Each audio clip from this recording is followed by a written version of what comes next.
God desires to give us wisdom, but it comes with a catch. You see, in the book of James, we are told that the difficulties and suffering we go through in this life, the trials, they are there to bring us endurance, and endurance brings us to maturity. And if we aren't mature, what we need is wisdom. And so we need to ask God for wisdom. And it says that God desires to give us wisdom liberally, generously. He wants us to have wisdom so that we can understand the purpose of the trials. But there's a cost to it. You see, in order to accept God's wisdom, you have to be willing to put aside your own idea of wisdom. You have to be willing to say, the things that I want might not line up with what God wants. I have to set aside my humanness, the things that I think are best, and instead accept what God is best in their place. And we're told that when we try to have it both ways, it's kind of like a wave in the sea that keeps going back and forth and back and forth. And I like to think of it when you walk out into the water and the waves keep coming and going. You don't really have any stability there. And it's hard to hold onto your balance. You kind of have to jump to like stay above the water. You're never secure. You're never founded.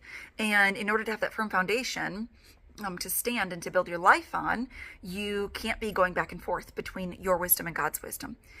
James uses a lot of words in his short letter. We call them hapax legomena.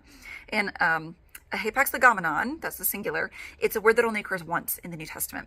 And it doesn't mean that it doesn't occur anywhere else, but it means that that's the only place in the Bible that we find it. And James uses a lot of them, and one of those words is the word dipsuchos. It's from the verse that says, a double-minded person is unstable in all their ways. And to be double-minded is the word dipsuchos, meaning to, die, and psychos means soul. It's where we get the word psychology from, just have to pronounce the P.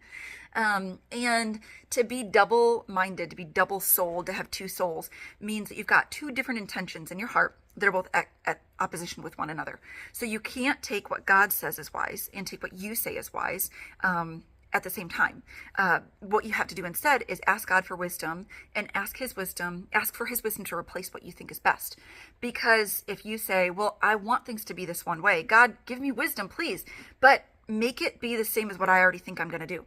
And then God tells you the thing and you're like, oh no, that's not what I wanted. Then you're going to have to live with the fact that God's given you one thing and you're not accepting it, and you're trying to do your own thing too.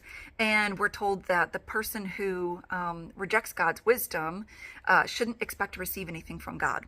And it doesn't mean that God stops giving it, but it means that we're not able to receive it. If you ask God for wisdom and you reject it, you're not going to receive it. You're not going to understand why you've gone through the difficult things in this life, why you've suffered. We all suffer, but in order to understand why you suffer, you need to accept God's wisdom in your life. His wisdom gives purpose to our pain.